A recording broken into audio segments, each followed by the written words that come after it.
Are the Padres back?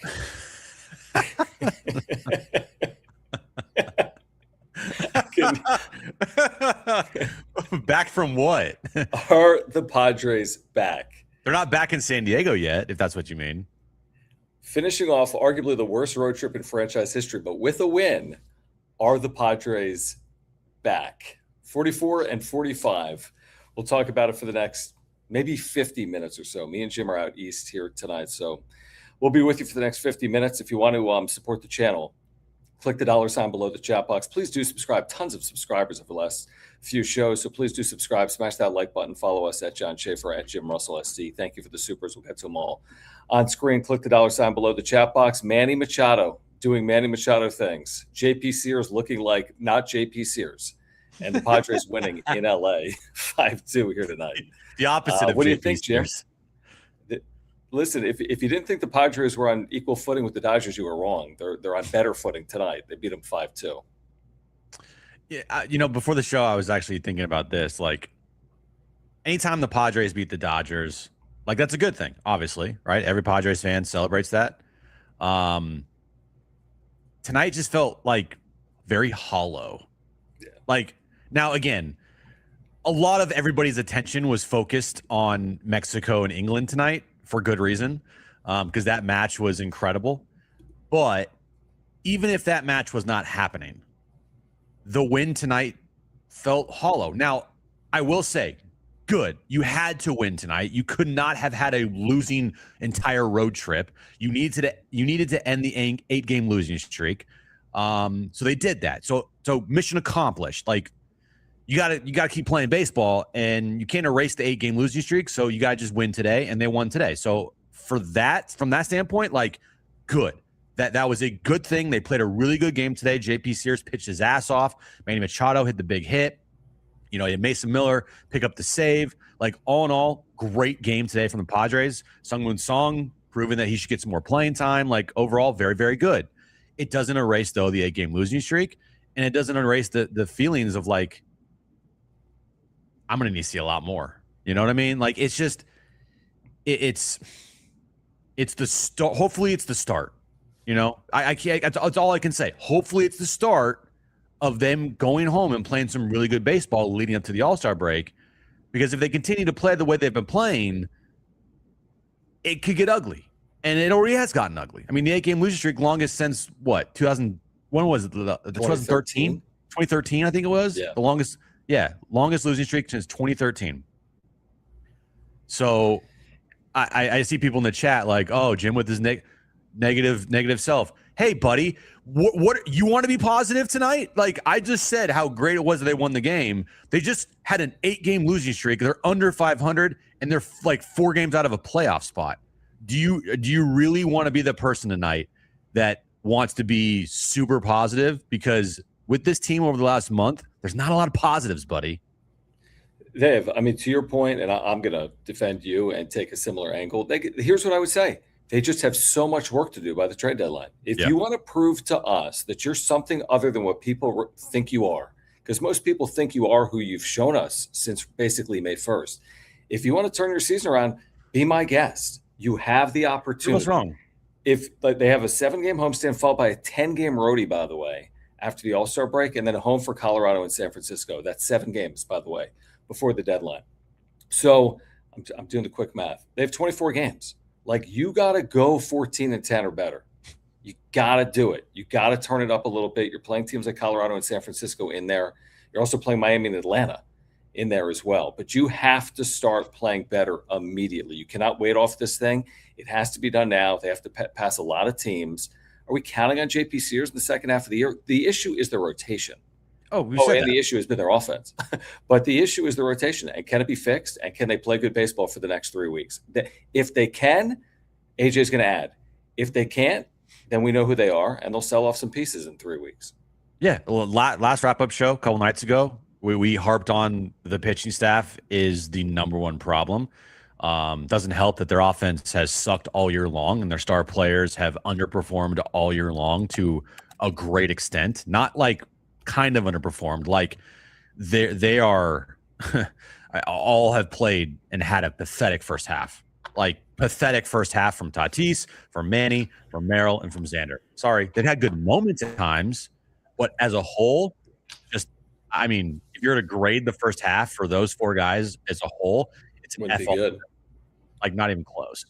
But yes, the looming problem going forward is 100% the pitching staff. No doubt about it. I mean, you're thankful that you got a great performance tonight from JP Sears, but can you count on JP Sears every fifth day to do what he did tonight, every single outing? No. Michael King had a good performance the other night, and then it all just went, haywire there in the seventh because of Jake Cronenworth's error. But, I mean, Michael King did let the first two batters on, and kind of that's what's happened his season, where he's pitched great, and then he kind of just spirals there at the end. Ernie Vasquez, nope, I don't even know. Walker Buehler, he's been good, but his last performance was really bad. Now, even if you want to say it's Chicago and the weather was a big factor, okay, but still. And then you got who else you got in the rotation, right? Like Vasquez is on the IL, and you got maybe Marquez in there. I have no idea. I mean, they're doing Griffin Canning as out of the bullpen. They're still doing the bullpen starts, Opener. Opener. So you're 100% right. You got about 3 weeks here to show not us, but show the organization and AJ Preller that, hey, you can believe in us and we're worth going out and making trades for. Because at this point in time, honestly, I just don't. I mean, I've said it multiple times. I don't see it. I just don't. That they're boring. They're not a fun watch. And that's just like a feeling. When you look at the stats, you look at the numbers, they're just not good. They're average at best. I don't think they're worth doing that for. So go prove me wrong. Yeah, it's as simple as that. I have no problem. I mean, we've all been wrong on this. Nobody knows how it's going to play out. They could go 8-16 in the next 24 games. They go 16-8. I mean, I find it unlikely they're going 16-8. I've watched this team slowly die, so to speak, since May 1st. I mean, they have. They've been one of the worst three teams in the National League over the last 2 months. They have not played well. And it feels like there's been no one to stop the fall. It hasn't been Craig Stammen. By the way, credit to Stammen. If this turns anything around, he gets ejected 3 pitches into a game that they actually win. Dude. So he wasn't even on the bench for a game that they win. But nobody's been there. Is this the day where we look back and say Manny was finally there and provided something of significance? Is this the day we look back at and say Craig Stammen getting ejected? I don't think so. My point is, the whole turning point conversation, what I'm watching play out in real time has not been anywhere near good enough. And how can we give a team credit that had lost 8 consecutive games before today? I mean, it's just a very dire situation that they're in with a very finite amount of time to fix it. And if it's not fixed, I think the trajectory of the organization changes. I think if they go 12-12 here over the next 24 games or 11-13 like they've been playing, I just don't think they're adding to it. I think they'll sell off some parts. I think you're looking more at 2027 than anything else. So are they going to show heart? That's my question as they come back home to take on Arizona, a team that looks very much like themselves, at least in terms of record. Now, I didn't hear Stammen post game, but I'm just watching Mexico, England highlights. Right. We're actually watching the game because it was still going on. I would hope that he was asked about the ejection. I would think someone would ask him about the ejection. I mean, that to me, that's the first question of the night. Right. And my guess is maybe with a smirk on his face, he probably said some bullshit answer that was 100% a lie. But you cannot tell me that wasn't, and I saw it in the chat, you cannot tell me that wasn't a scripted ejection to start the game. Just to get the team going?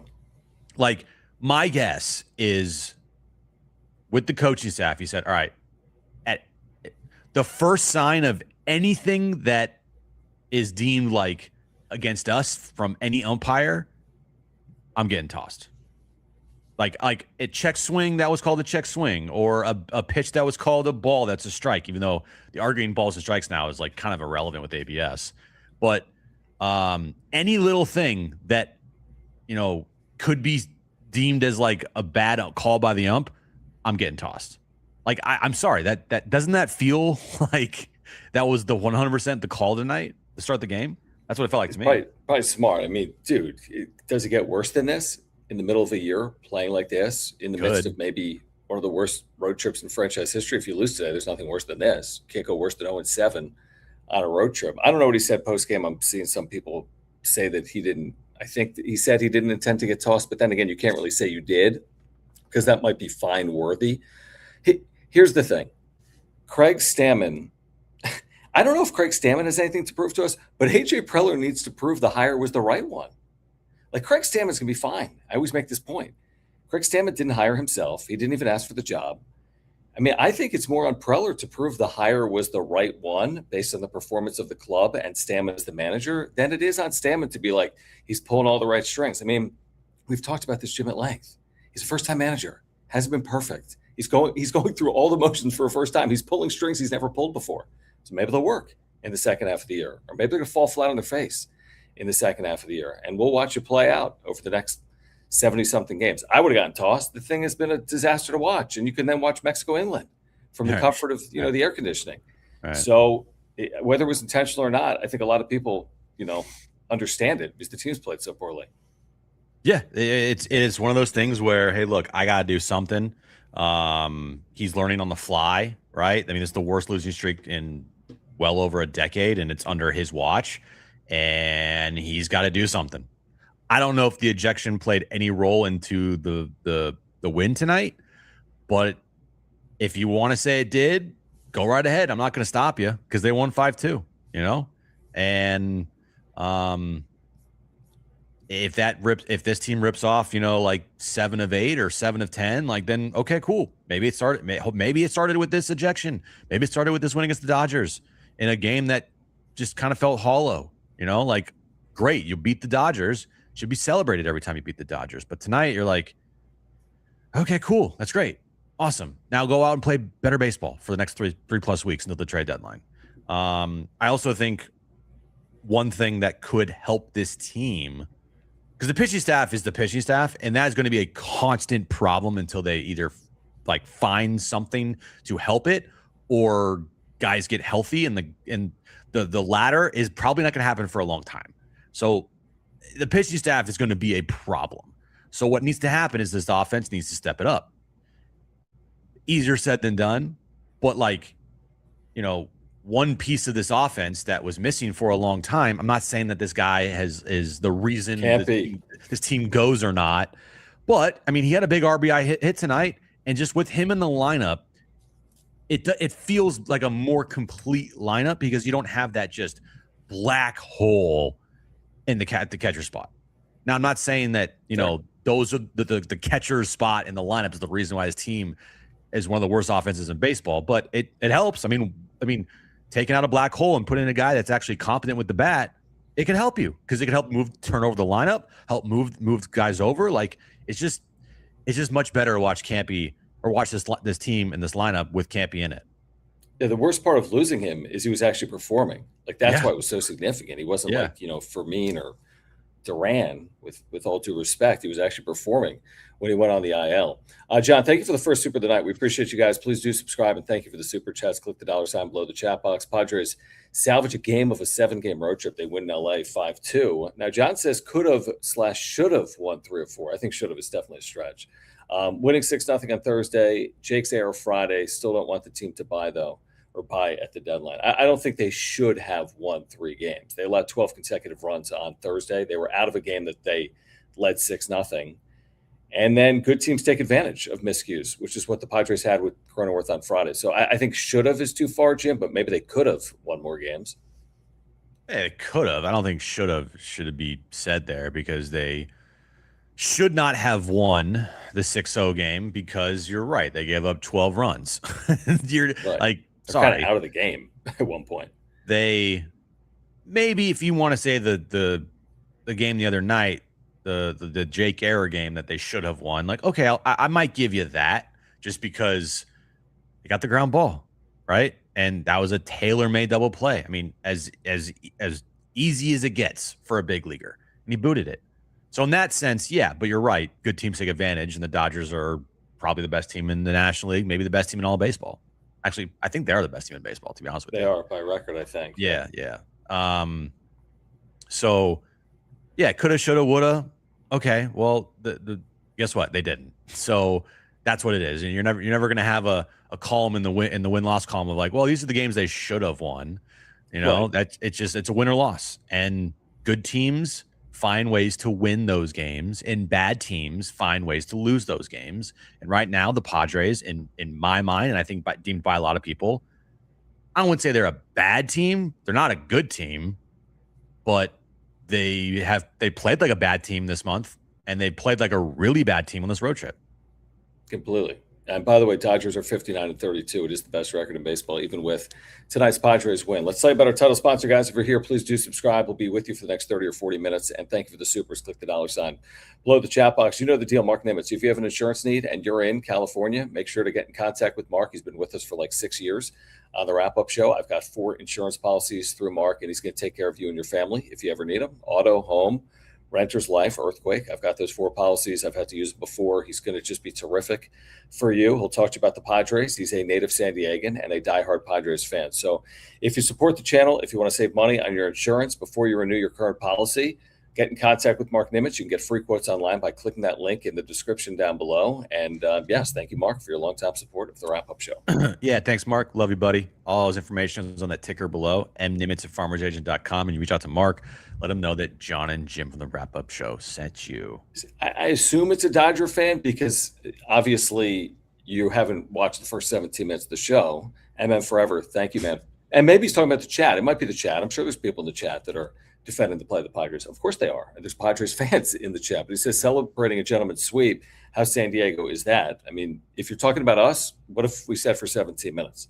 If you're talking about the fan base, well, fans are fans. It makes sense to defend your favorite team. But I don't think anyone is this a big celebration here tonight among Padres fans? Are there, riots in the streets like they are probably in London tonight with England's win over Mexico? I don't think this is a big celebration tonight in Southern California. No, but I will say this.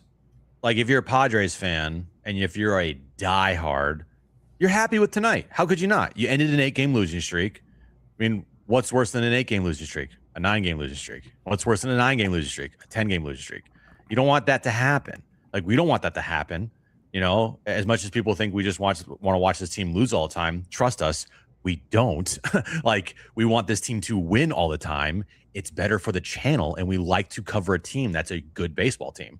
So no, we're not by any means being like, yes, this is the most amazing thing on the planet. No, but you can also say on one hand, like, really good game tonight from the Padres. They had to win it. I mean, you could not have an 0-for road trip. Completely. And they had to end the 8-game losing streak. They just had to. They played really good tonight. JP Sears pitched his fucking ass off, and Manny Machado had a huge home run. And, Mason Miller came in, closed the game, and Campy and Sungmoon Song had a really good night as well. So, like, all in all, in a vacuum, it was a really good game for the Padres. But guys, this could have gone just fucking sideways. By the way, it's just one game. And by the way, they could have lost this game from 5-0 to 5-2, tying right at the plate. Yep. And it's LA at Dodger Stadium with all the confidence, really nothing to prove to anyone in the world. And the Padres managed, finagled, whatever you want to say, used their bullpen, their strength to their advantage, and found a way to win a game that they literally had to win. What did I say Friday? I stick by it. Jim, I thought if they lost today and were swept on this road trip, I would have been like, good riddance. Now, of course, not mathematically, but I just would have been like, the Dodgers buried you. Like, not a kind of, they try their best, and they almost did. They would have fully buried you. Now, they still did basically bury you. I mean, obviously, there's no discussion of anything other than, the third wild card right now. And even that, you're well on the outside looking in. But I'm with you. It's like, okay, so we're going to go back over the last 8 games and be like, well, they won today. I mean, you're going to have to at some point look forward. Here's the thing. When they lost the last 2 games to LA at Petco Park, it was almost like the Dodgers beat them twice because they went to Chicago and they played like shit against the Cubs, but it was hot. Who cares? It's like they had that Dodger hangover effect, and they never really woke up. You got to get home, forget about the fucking LA Dodgers, go win 3 out of 4 against Arizona. All you can do. You can't worry about the past. Go win a series against an equal to you, and then let's talk on the other side of it. It is going to be crazy, though, that like Manny Machado is going to hit 35 home runs this year and hit 190. Like he's going to have a Mark Reynolds weird, like yeah. It's season. But hey, at least he's hitting for power. It's crazy. He's on pace for damn near 100 RBI and 30 something home. He has 18 home runs, and we still have a week left before the All-Star break. When's the last time Manny had 18 home runs before the All-Star break, or damn near 20 home runs before the All-Star break? And what's his batting average? Did you say 189? It's insane. With a 692 OPS. He'll finish with it. Yeah, he'll get over obviously 700. I wonder how high. I mean, he's just freaking like I don't even know, just like hanging on just with power. Like that's his whole game. But but honestly, if I'm choosing one thing to hang on by in today's game, that's what I'm hanging on by. And if he can drive in 95 and hit 36 home runs, which I think would be the most home runs he's ever hit in a Padres uniform, might be tough to get 36, but I think he's pacing for well over 30. Yeah, easily. 32, 33. Yeah, I'm with you. I mean, I'll take 33 right now. I mean, if he hits like 30, honestly, if he hits 37, I'll probably take sub 200.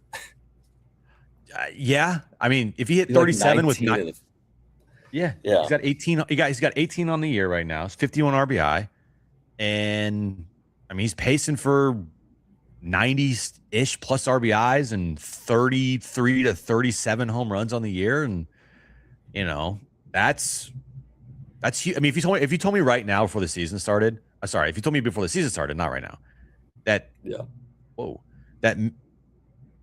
thunder, lightning, I heard that shit too. That's crazy. Manny hits 36 home runs and drives in 97 this year. I'd be like, dude, he's an MVP candidate. Like easily MVP. He hit 199. But he hit 192. Like, huh? So good point. I mean, at least like I right now. Here's a good question to ask you, and this is a four question for you tomorrow, John. Please. Do you still do 4-4? We call it the wrap. Oh, sorry, wrap. I don't know why I call it 4-4. I'm doing a solo show tomorrow, and it's only 90 minutes because of Team USA. Thank you, Team USA, for playing at 5 p.m. But yeah, I'll be doing a show from 4:30. Here's a good question for the wrap. You're right. Yeah. We always did the wrap. I don't know why I said 4-4-4. I'm sorry. That was like the loose cannons. At this point in time, it was. At this point in time, which season would you rather have? Tatis's season or Manny's season? Great question. I probably have to defend Tatis in that situation. Now that he's hit more than one home run, he has 5. At least it's not like the worst power season in baseball history. It's close. But I think, what's Tatis's OPS you have in front of you? 731. Yeah, so I'll take Tatis's. It's close. Your question is fair. Manny's is 692. Right now, I'll take Tatis, but it's close. Your point is a valid one. I think it's a good question. Tatis is in his prime, and freaking Manny turns 34 tomorrow. I think it's a valid question to have. I think you could make arguments for both sides. And if whatever you choose, I probably wouldn't argue against you. But if I were to pick, would you take Manny? I think I would take Manny just for everything I said previously about the power numbers and the RBIs and how he's pacing for like a 35 and 93 season, where Tatis, yes, his average is good at 284. He's pacing for 8 home runs. But he's pacing for like 9 home runs and 50 RBIs. Now, again, it's an interesting question. There are players in the sport that have 9 home runs and 50 RBIs in a season and are very, very, very, very impactful at the plate. I just look at Tatis and I hold him to a higher standard, even though maybe I shouldn't anymore because he's never going to be that player. But I hold him to a higher standard than 5 home runs at the break. I can tell you that, as everybody should. I'm putting it right now in the whose season would you rather have, Manny or Toddy? It's in the poll right now if you're with us live. So check it out at the top of the chat. Your boy Mark, thank you, man, for the super chat. He says, is it too early to fire Stammen? Who's that? Is he director of like player development? Is he their new hitting coach? Craig with a K, Stammen. Stammen? Is there any precedent to fire a rookie manager before the All-Star break? I'm sure there is. I'm sure there's been a first-time manager that started like 2-29. Baseball's been around since 1870, roughly. So yeah, I think there's precedent, but he's not getting fired. No. Like, is he the first person you're holding accountable for their one game under 500 record? He's going to go at one game under 500. That's not happening. I think there might be a case if they like lost out to the All-Star break. Yeah, definitely. I mean, if he gets like a 20-game losing streak or something ridiculous, like, okay, we gotta do something. But right. No, he's fine. But speaking of Stammen, I think you saw this. Did you see his like speech to the clubhouse announcing Mason Miller? Yeah, I did. Yeah, of course I did. I saw our podcast rival Pimp Lord tweet it, and he's like, he quote tweeted, he's like, yo, Craig Stammen's got the personality of like bread. Like he's like, what, like, why the fuck is it? Like, what the fuck are we doing here? I thought that was hilarious. Because I don't know if Schild has the best personality either. No, he didn't. But he could kind of get fiery with his team. But yeah, exactly. I thought that was funny because I kind of thought the same thing. I was like, what's going on here, dude? I don't know. It's an observation that, you know, we have talked about and I have talked about while watching, you know, and listening to Craig Stammen, thinking to myself, does this guy have what it takes? That's all. Well, I mean, it's a question that everyone should have, including probably Craig Stammen, because he didn't even interview for the position before AJ Preller asked if he wanted the job. So, like, does he have what it takes is a very fair question that AJ Preller believed he did. AJ Preller believed in him. The question is, did AJ Preller make the right decision or not? Completely fair question. Oh, yeah. Likely is determined over the next 2.5 months. Jim, let's get to a Freedom Boat Club player of the game here tonight. Padres win 5-2. Manny homers. Where do you want to turn for your Freedom Boat Club player of the game tonight for the Padres? Manny or Sears? Sears working on that no-no with 2 outs in the 5th inning at Dodger Stadium, or Manny with the big blast in the win? I want to go with Manny just because it turned out to be the game-winning hit. I mean, they won 5-2. Manny had 3-run homer.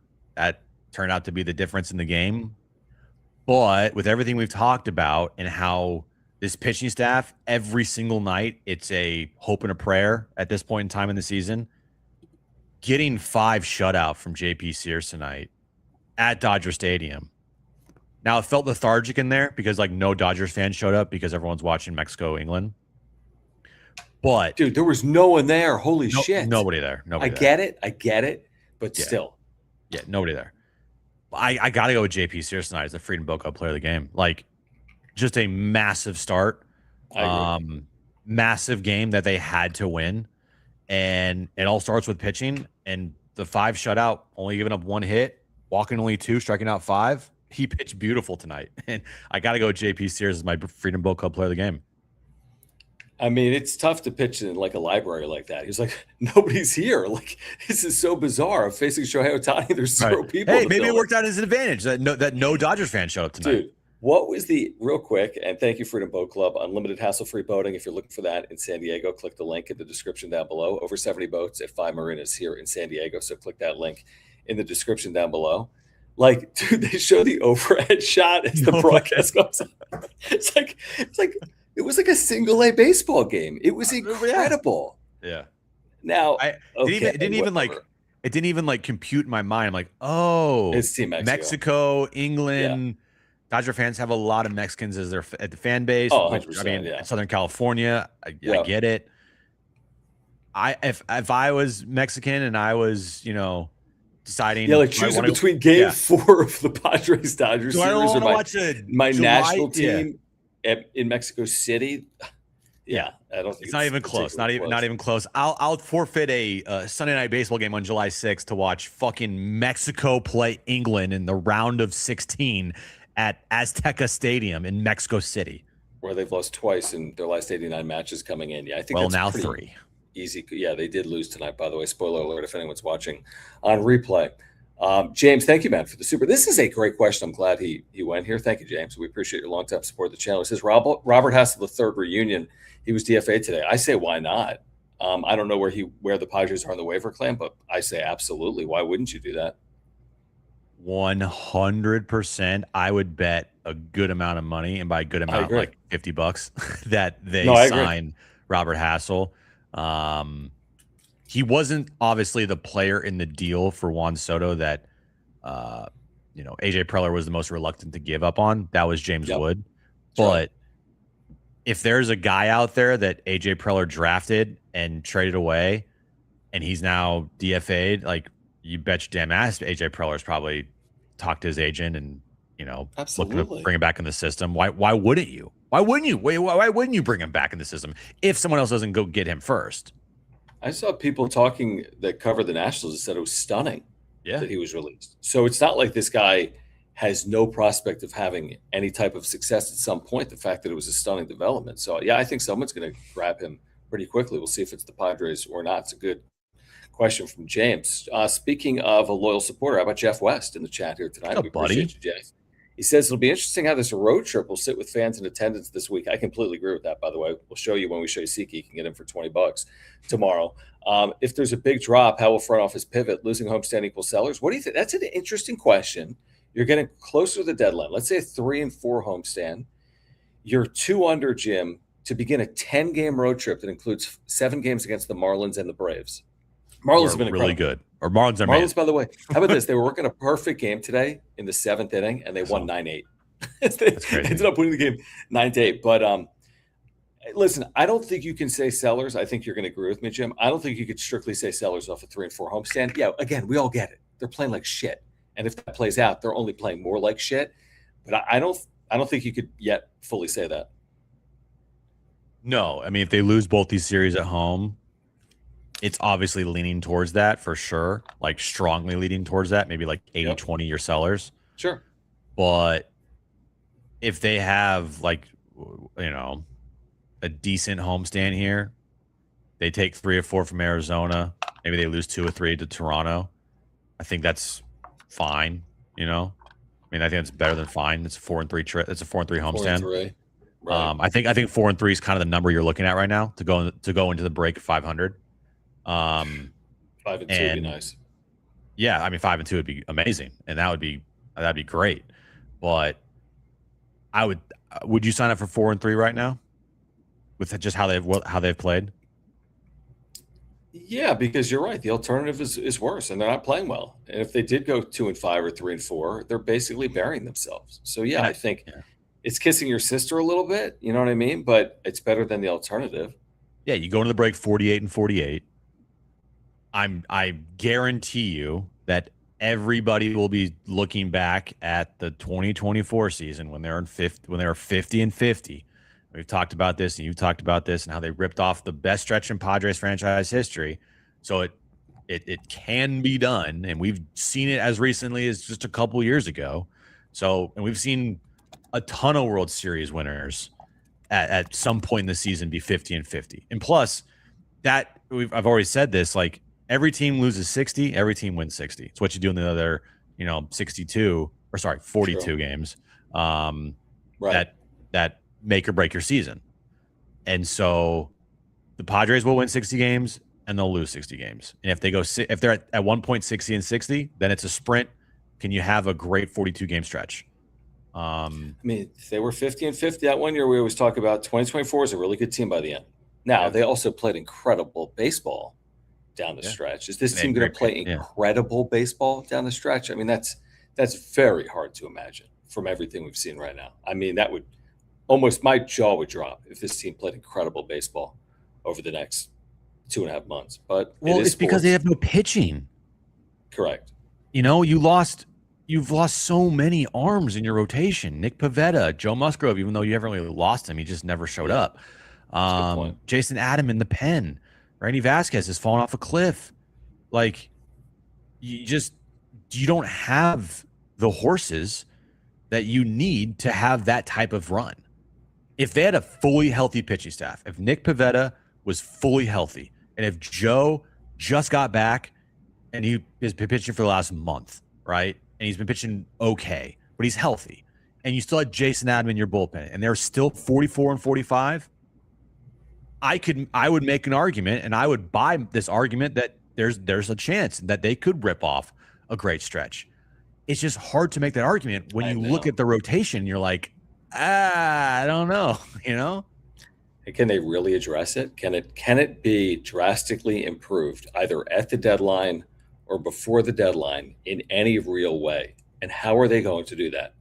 Is that possible? I don't know. It doesn't seem like it's overly possible. I mean, they could do what they've done before, Jim, where they add these marginal starters that do nothing. But can they add productive, not aces, but frontline, number 2s or 3s to complement the rotation at the deadline? I mean, it is AJ Preller. Is that realistic, or is that a reach? No, they need to, and there's a couple guys that are out there that would be helpful to the staff, but you see the Giants trading Robbie Ray to the Padres? I don't, because I just don't see it. Right. And do they have enough to go out and get a guy? I'm not saying Robbie Ray is a guy that is on the radar for the Padres, but I'm saying like he's going to be up for grabs at the deadline. The Giants are probably going to trade him, and my guess is it's going to probably take a lot to get him. So do you have enough to go out and get that quality type of pitcher that you desperately need? And my answer to that is I don't think they do. I could be wrong. Yeah, I agree with you. Right? Preller could pull a rabbit out of his hat. He's done it before. Yeah. But that's what they need. They need to get a guy like a Robbie Ray who can immediately be put in the top of the rotation or close to the top of the rotation. They need Nick Pivetta to return healthy. They need Jason Adam to return healthy. And even that might not be enough. But that's what they need. Yeah, I completely agree. Jim, can we get to our friends at Prize Picks here for a moment? Let's talk about our friends at Prize Picks. Here's the thing. We're not going to put a lineup together tonight. I think it has something to do with, Jim, the fact that I'm in Pennsylvania visiting my mom, and you're in Pennsylvania. And that's why. I think that's why I'm having some issues right now. Because I have issues too, because I am in Pennsylvania. So when in Pennsylvania, blame Pennsylvania for everything. That's what I'm doing nowadays. A long-time motto. That's all I do. A long-time motto. But here's the deal, guys. You can play in California. I promise you that. Use promo code HMA to put together a lineup. Play $5, get $50 instantly in lineups by clicking the link in the description down below. You can see on screen my last 2 plays, Jim. I've got that loss on Friday night where I took Ohtani and Machado twice, and Machado didn't come through for me. But then I have the win on Thursday when I got 3 out of 4 right with Ohtani and Machado and Tatis. And I missed on bets, but I still won. And that's the beauty of the flex pick, because you can still win without getting all of your picks correctly. So take advantage. Again, use that promo code HMA. Play $5, get $50 instantly in lineups. Click that link in the description down below. Yeah, when you play Prize Picks, it is super easy to do, as you've seen John do it before. All you got to do is pick more or less just a few player stats from a few different teams. Lock in your lineup, and you can win big. All you got to do is use our promo code when signing up, HMA. Play $5, get $50 instantly in lineups. And remember, Prize Picks is the #1 sports betting app. John, if you want to follow John or my picks, follow me. Follow John, Jonathan Schaefer. Follow me at Jim Russell 23. Follow our picks and play today using our promo code HMA. I know you'll want to react to this as well. What are you doing? There we go. Listen, we get so carried away with sports and jerseys and rivalries and colors, which is great. We love it. But the situation that played out with the catcher, Eliezer Alfonso, who lost his sister and stepmother in the earthquakes of Venezuela last month over the course of the last 7 to 14 days, played out recently, as we all know. If you've been watching the news, he made his major league debut after spending 10 years in the minor leagues today, learning the news officially that his sister and stepmother had passed from the devastation of the earthquakes in Venezuela. So this goes way beyond uniforms and colors and rivalries. Just from like a humanistic perspective, you can only imagine, and your heart really does break for a player like that, to have the opportunity. You want to celebrate. You spent 10 years in the minor leagues. You think you'd be celebrating with your family, and you learn that you lost your sister and your stepmother. So just a terribly sad situation, and something that I know we were thinking about watching that broadcast tonight. I never root for any Dodger player. Like, never.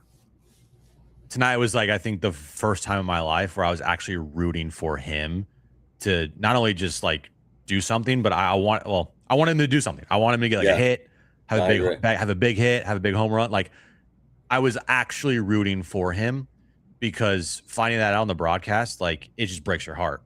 Like I said, I never root for Dodger players. I've never have.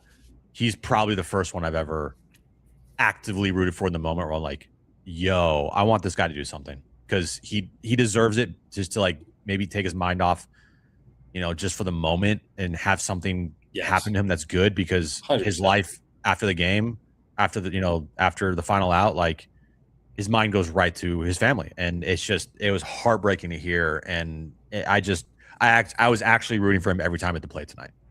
I'll even go further and say class act by the fans in attendance. A number of them, if not most of them, stood as they kind of recognized the situation that was playing out in that first AB. He grounded out.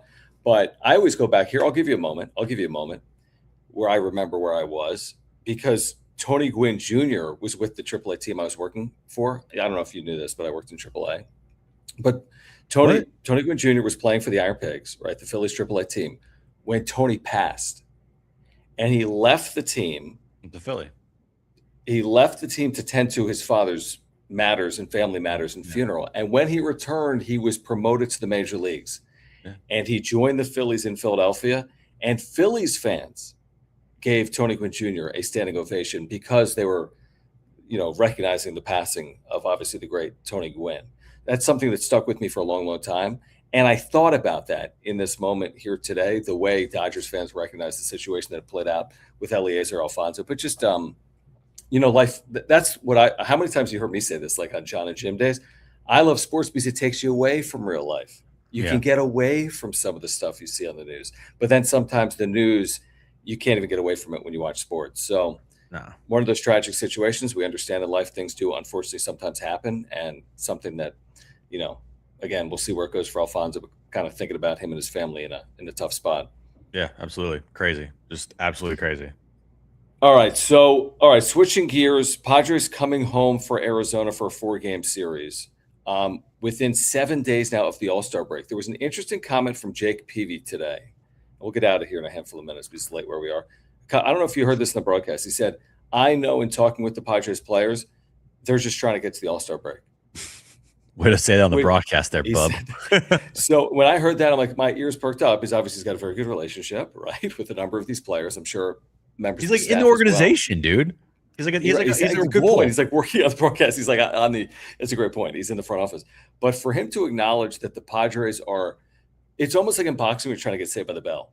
Like, dude, you're caught off guard, but you need the round to end. I do feel that way with the Padres.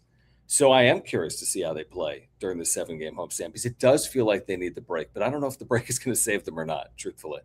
Yeah, they need the break to regroup, and get ready for the stretch run and get healthier and maybe make a trade or two to get better. I 100% buy it. I do. I mean, these guys have been going through it all year. They have not had good seasons. The team has not had a good year so far. Everybody's grinding, and like 90% of the time, 80% of the time, whatever they're doing to try to get out of this funk isn't working. It's a lot of up and down and up and down and down and down and down and down and up and down and up and down. Like, it's just they haven't found their footing all year long. So yeah, I get it. I don't think that's like a red flag. No, either do I. I think that is just the reality of things, that I think they would say it to any reporter's face. Like, yeah, we need to get to the All-Star break. We need to play good baseball. We need to regroup. And we need to get to the break, because this has been a bad first half, and we need to wash this first half out of our mouth. I do want to acknowledge, because I saw in the chat, it's a good point before we get out of here tonight. I do want to acknowledge how bad Xander Bogaerts has been, because we do spend a lot of time on Tatis and Machado.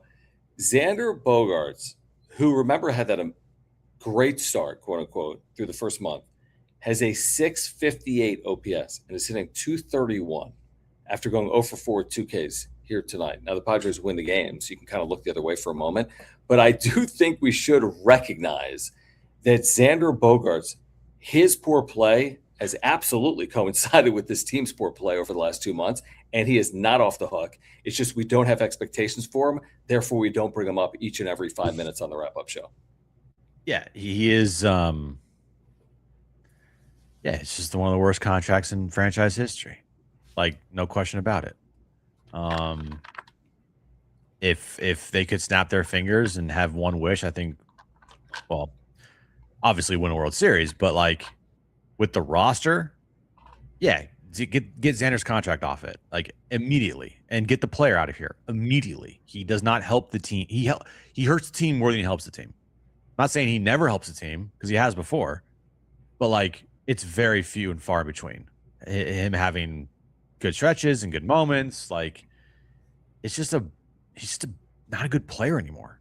And it will go down as one of, if not the worst contract in franchise history, plain and simple. I think you can go further. We've said I think it's one of the worst in baseball history. I really do. I mean, it's so much money. Yeah. It's up. It's definitely up there for It's sure. up there. I'm not saying it's the worst, but it's up there. Tim, thank you, man, for the super chat. Guys, if you're here, subscribe. If you're here on replay, thank you for the super thanks. Click the $ below the chat box. He says, this is the way for the Padres to beat the Dodgers and any team for that matter. Score 5+, win the starting pitching battle by some margin, and close. However, a better team can win multiple ways. Oh, like the Padres only have one way to win, which is like score first, hold a 3-1 lead, use Morejon and Miller to your advantage, always win those games where they pitch in. I mean, their path is a little more narrow. Not a little more narrow. Is more narrow than good teams. I would agree with that. Yeah, it's actually a really good super chat because you're like, I think 100% right. They have one way to win. And you saw it tonight. You know, it's like the prototypical way of how you win a baseball game. Good pitching, clutch hitting, good closer. You know, like, but as you said here, Tim, the good teams have multiple ways to win, right? Like, you know, what's the saying? Like a fighter, or I forget, like a fighter has multiple different punches or multiple different ways to I don't even know what the saying is. I've never heard that. No, I no, I'm making it up. But Styles make fights? No, not Styles makes fights. like I don't know what the saying is, whatever. But I like it. Yeah, you know, they have one way to win. And that's what you saw tonight. So if they're down 4-0 in the 7th, they don't win that game. Right? They don't win that game. If you know the bullpen comes, like you're right. They have one way to win, and tonight was it. Yeah, we'll see if they can use that one way to win more often than they have been using it over the course of the last 2 months. All right, you got to get to Petco Park on Monday, right, Jim? Look at this. I'll be there. $13. Jim's going to be there. I think you're throwing out a first pitch, aren't you, with DSG? I am. Group Dog allowed me to do it. $13, Jim, to get in a seat. $13. That's 4 tickets for $52. Then use our promo code, which is on screen, PadsWrap10, and take 10% off. You're getting 4 tickets with fees for like $46 on Monday night. So take advantage of that. And as you know, with SeatGeek, you can get to a Padres game, any sporting event in Southern California or beyond, concerts to 70,000 events overall. And again, use our promo code PadsWrap10 for 10% off your first order at SeatGeek. Yeah, if you have not purchased from SeatGeek before, you can use our promo code PadsWrap10 for 10% off your very first order at SeatGeek. When you go to SeatGeek, whatever, you know, game, sporting event, concert that you go to, make sure you look for the green dots. Green means good, red means bad. And when you purchase and you're at checkout, you have never purchased before, use our promo code PadsWrap10 for 10% off your very first order. Dude, the lightning is crazy right now, bro. Is it where you are? I'm in a hotel, as you can tell. My power was out last night for 4 hours. And I got to see this video. It wasn't out today. Hold on. I'm saying this video. This was right down the street. Where is it? Oh, darn it. It's gone. Anyway, there was what was it? Generator? Like a generator exploded down the street from me. And the entire shopping center across the street from me had no power all day long, and our power was out like all last night. It was like, oh my god! I know. Welcome to Pennsylvania. Welcome to the Northeast. I was like, what the fuck is this? Yeah, I'm surprised that hasn't happened. I honestly thought you were going to tell me your power was out tonight because I'm like, there's thunderstorms and lightning. John, and how'd my power be out if I'm on the show right now and there's lights? lights? I thought you were going to tell me before the show, you moron. Oh, well, like I thought you were going to tell me. Last night it was out. Jeff says, thank you, Jeff. He says, it'll be interesting how this road trip will sit with you. Had this one up already. Well, okay. Then this one from Dan. Thank you, Dan. We got embarrassed for 3 games, but they stuck out to Sears 5 times. Struck out. Oh, yeah. Why can't I read? Because it's 12:24 at night and you're like woozy. Right. I got to fly in like 5 hours. So pretty much an even series in my book. No, obviously he's kidding. I think he's kidding. Although, again, it's like, you can't do the ifs and buts. But Cronenworth, if he can field a ball, maybe they win 2 games. It doesn't even matter if they win 2 games. Yeah, they're better off. They're better well positioned, but I mean, they're not the equal of the Dodgers. No, there's not one person that's ever said on this channel that the Padres are equal to the Dodgers. So it doesn't even matter if they split this series. That has no relevance. There was only one time they were equal to the Dodgers, and that was, there was twice when they beat the Dodgers in 2022. I'm talking about this year. I know. I was just saying in the history of this channel, there's only been 2 times the Padres have been equal or better than the Dodgers. That was 2022, and when they're up 2-1 in 2024. That was it. Oh, by the way, the word we were looking for is transformer. Right? Transformer, yeah, it's not a generator. Transformer blew up. I don't know shit. I don't know shit either. There's a reason the cost of living here is a lot less. Correct, because it's like, dude, I told someone today, because I got some, like, we were getting like a TV stand or whatever, and we bought it from somebody who went to the house, and I still have my California license plates on my car for some reason. Right, you gotta get that changed, dude. I got a PA license plate the other day. So we're all good, but I haven't just put it on yet. And he's like, you're from California? I'm like, yeah. And he's like, why'd you move here? Yeah, you were gonna get that a lot if people know you're from California. Oh, I know. I was like, well, we're having a baby and we're close to family. And we want to be close to family. He's like, okay, I gotcha. Yeah, that's funny. That's actually really funny. Yeah. Before we get out of here, do you have anything to say about Mexico and England? I've only been watching soccer for like 20 days. I thought it was the greatest soccer match ever played. I was enthralled by the thing, dude. I was on the edge of my seat for the entire match. It was unbelievable. The last 16 minutes of the first half were insane. First half or second half? Oh, first half were insane. First half. And second half. I mean, Mexico had the ball the entire time. Yeah. Mexico, I mean, again, I wouldn't consider myself a soccer expert. We should do a wrap-up show. But I think, could you say Mexico choked that one? I mean, England's very good, obviously. England's one of the best. I felt like Mexico had so many chances to score or prevent goals from being scored and didn't take advantage. Like, England could win the whole fucking thing. Exactly. Potentially. Like, they're that good. They could, yeah. I think so. So... But why I say it was a choke is because of where they were playing. Oh my gosh! In front of that they were in, crowd. How it was 99% Mexico fans in that stadium. They've only lost 2 matches there as a club ever. Is that insane? Well, like in international play, like, excuse me. That's why I say it was a choke, not because they lost the game, but just because the environment, the circumstances, how literally Mexico and every single Mexico fan in the world stopped what they were doing tonight to watch that match. My favorite with like this level of soccer is like it's seemingly they're just like making shit up as they go. Like, there was like a red card came out. I'm like, what the fuck? Yeah. I'm like, this is unbelievable. And add 11 minutes. Sure. Yeah, but actually add 12 and a half. Give them 2 more corners at the end. Why not? Yeah. By the way, get another corner. Last minute, England, like some defender, like randomly almost kicks the ball into his own net. He didn't even need to do it. He just like kicked the ball off the side. It was an insane match. By the way, I see in the chat from C. Greg, the Dutch, Holland, bruh. Watch out for the Dutch. You're talking about wait. No, they're freaking Norway, you idiot. Norway. I'm sorry. The Dutch are it's a different nation. You moron. Norway, my bad. Aren't the Dutch out? Probably. Again, I'm not good with the map, bro. So don't. The Dutch, watch out. I'm like, watch out for what? Are they even playing? Are you talking about 2030? I hope you're not breaking down 2030. I'm talking about Holland. He's You amazing. think they're going to beat England? Norway. They're Norway. My bad. Do you Norway. think they'll beat England? No way, right? It's gonna be a great match. It should be good. We're going to break that down all next week. Norway. The Netherlands are out. Netherlands are out. Dude, Team USA. Come on. Canada's out. Mexico's out. We don't ask for much. Dude, well, we actually you got the assist from whoever, wink, wink, to get your player back in the match. They got the red I know card. that scares me, though. Like, getting that assist, is that, like, going to work against you? By the way, I saw a meme. It was like, I don't like corruption, but when corruption benefits me, oh, yeah, I like great. it.